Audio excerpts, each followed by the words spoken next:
Sampai kapan uang akan selalu datang? Ya mungkin itu hal yang pernah terlintas dalam pikiran kita, atau kita pernah bertanya pada diri sendiri, atau bahkan kita bertanya kepada orang lain. Sampai kapan sih uang itu datang, dan bagaimana sih biar itu selalu datang juga? Kita obrolin bareng ya. Jadi kita belajar bersama di sini. Ya saya bukan menggurui maksudnya. Terus kita pokoknya diskusi aja ya. Jadi nanti misalkan ada pertanyaan, silakan teman-teman bisa tulis di kolom komentar. Atau mungkin kalau pengen request kita bahas apa ya, silakan tulis aja di kolom komentar juga. Nanti kita usahakan kita akan membuatkan videonya ya. Jadi biar teman-teman bisa saling diskusi, terus saya dan teman-teman juga bisa berinteraksi. Jadi kita sama-sama mengisi ya. Mungkin ada pertanyaan yang teman-teman nih belum terjawab dari dulu sampai sekarang. Mungkin bertanya di channel lain juga belum ada jawaban juga. Bisa teman-teman tuliskan di kolom komentar ya. Tapi yang jelas itu harus seputar law of attraction, bukan nanti melenceng ya.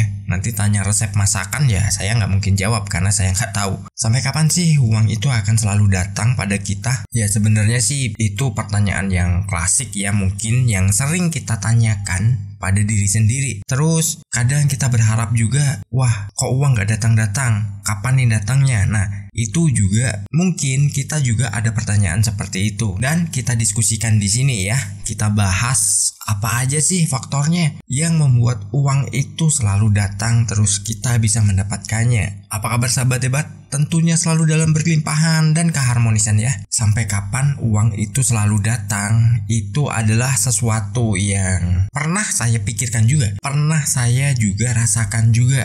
Terus pernah saya bertanya-tanya juga pada diri sendiri. Dan karena saya udah mengetahui jawabannya, terus saya juga paham ini harus bagaimana, makanya saya bagikan di video ini ya. Kita langsung mulai di poin pertama. Sampai kita bosan ya. Kalau Anda udah bosan dengan yang namanya uang, barulah uang itu berhenti untuk datang kepada Anda ya, atau kepada kita. Kenapa? Ya berarti kita kalau udah bosan itu udah terlalu banyak mungkin, atau kita sudah ya mungkin nggak kehitung juga duitnya. Terus kita udah kok datangnya duit mulu, terus nanti mau buat apa udah bingung. Nah saat kita udah bosan itu uang akan stop, dia gak akan datang lagi karena kita udah bosan, kita nggak membutuhkannya lagi. Terus kitanya justru fokus pada buang-buang nih, kebanyakan nih. Nah ada yang seperti itu. Kadang makanya kenapa orang yang tidak bisa memanajemen pikirannya, memanajemen dirinya, alias dia nggak bisa memanajemen mentalnya, begitu punya banyak uang biasanya justru malah buru-buru dihabiskan. Contoh misalkan ada orang pengen punya banyak uang, dia punya ya mungkin sebidang tanah, ternyata tanah itu dibeli dengan nilai yang cukup fantastis. Nah dari situ biasanya kalau orang itu kaget, justru untuk melakukan kegiatan atau pembelian itu bukan untuk yang jangka panjang, bukan ke nilai aset, tapi lebih ke liability. Jadi dirinya lebih membuang duitnya daripada membuat duitnya itu berkembang lagi. Contoh nih misalkan yang sebidang tanah tadi, yang harusnya dibelikan tanah dulu sisanya dibelikan yang lain, tapi kadang malah justru dibelikan hal-hal yang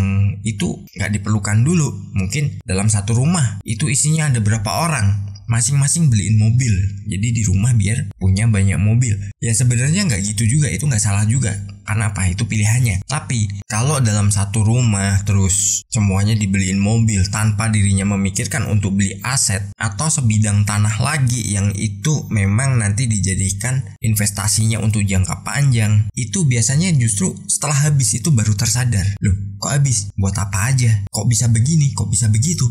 Nah itu adalah sesuatu yang wajar juga ya. Karena apa? Dirinya bosan dengan duit, begitu pegang banyak mengelolanya bingung. Itu adalah sebuah fenomena yang bisa disebut adalah kaget. Dia kaget nih, yang tadinya uangnya terbatas, mungkin pekerjaannya itu hanya untuk makan aja sehari-hari, dan tiba-tiba dikasih limpahan yang lebih, terus dirinya nggak bisa mengelola. Nah itu yang akan membuat hidupnya justru tidak bisa mengelola keuangan, dan uang mau datang lagi dari mana? Yang akhirnya beli mobil banyak tadi dijual satu persatu, dan ujungnya ya terjadi depresiasi, nilainya turun. Setelah nilainya turun, dia bingung lagi nih, kok duitnya tinggal sekian, untuk apa? Dia bingung lagi, akhirnya ya udahlah, buat jalan-jalan dulu, dan akhirnya ya udah, setelah dipakai jalan-jalan habis. Ya itu contoh orang yang sebenarnya bosan dengan uang karena kaget. Bukan bosan saking banyaknya dia punya, yang dia rintis dari nol sampai dirinya menjadi orang yang berkelimpahan. Tapi yang tadinya nggak ada apa-apa tiba-tiba dapat yang namanya kejutan, yang itu membuat dia euforia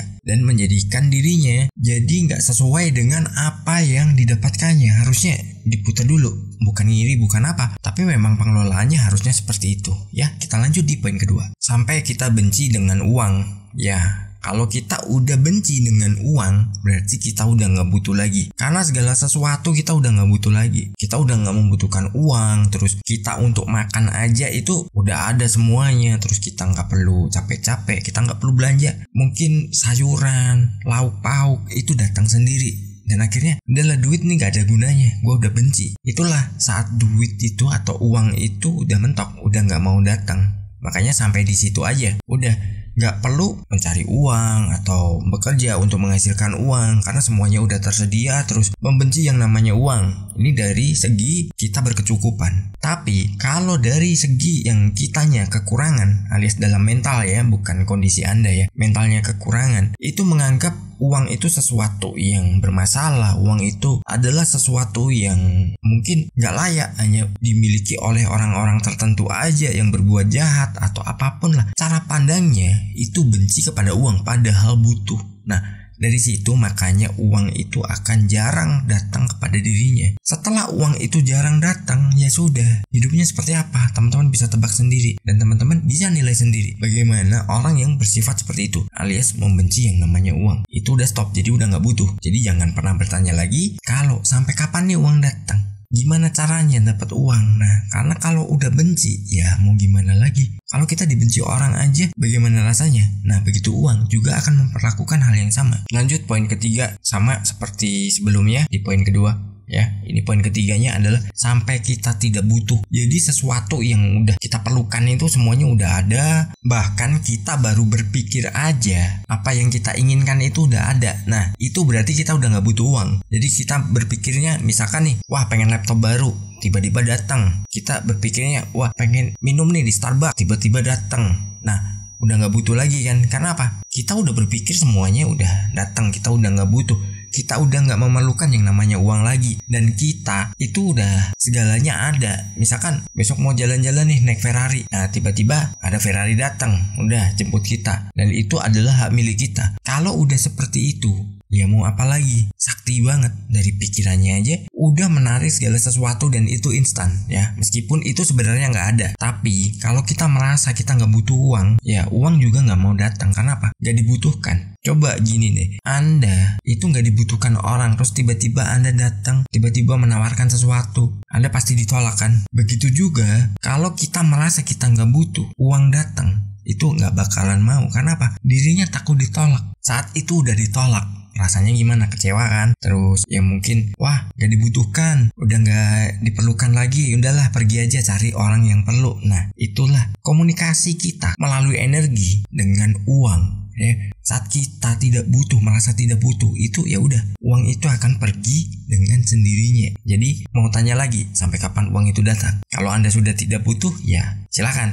Saya akan berikan nomor rekening saya, Anda bisa transfer ya. Ya, kita lanjut di poin keempat. Ketika sudah mengeluh, jadi mengeluh, kok susah banget nih, kok nggak dapat nih, kok yang itu dikasih, aku enggak, kok ini begini, kok itu begitu. Itulah yang akan terjadi kalau kita mengeluh. Maka uang itu nggak akan pernah datang. Uang itu juga akan berhenti datang. Karena apa? Kita mengeluhkan tentang kesusahan, tentang ya mungkin proses yang kita lalui itu terlalu berat atau bagaimana yang kita rasa, itu uang akan berhenti datang. Datang pun juga mungkin terpaksa juga, karena cuman untuk menyambung hidup kita. Kita harus berhati-hati. Dari video sebelumnya ya, atau di channel satunya saya lupa, itu saya udah membahas bagaimana kalau kita mengeluh soal uang, hasilnya apa. Kayaknya di channel Kurai Mimpi ya, ada saya bahas uang itu menjauh saat kita mengeluh. Teman-teman bisa tonton di situ. Nanti teman-teman bisa pelajari efek yang dihasilkan dari kita mengeluh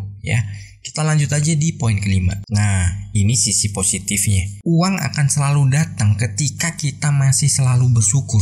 Jadi dapat berapapun, kita bersyukur. Kita mengeluarkan berapapun, kita bersyukur. Dalam artian saat kita mengeluarkan diri kita atau mental kita, itu adalah merasakan bahwa kita mampu, aku ada, aku bisa. Nah, itulah uang masih akan selalu datang. Tapi kalau kita udah mengeluh, kita udah bosen, kita udah gak butuh, kita ya mungkin udah gak perlu lagi, kita udah benci dengan uang, ya sudah, uang itu gak akan datang. Tapi saya yakin kok teman-teman pasti masih butuh kan? Ya sama, saya juga. Makanya kadang nih mungkin ada orang yang berpikiran enak ya, cuman konten. Ya siapa bilang gue cuman konten. Padahal banyak pekerjaan yang teman-teman gak tahu. Mungkin teman-teman tidur pun saya masih bekerja. Mungkin teman-teman bekerja, saya juga udah bekerja. Tapi pekerjaan saya ini bagaimana caranya biar saya juga santai. Karena dengan santai uang akan semakin datang ya.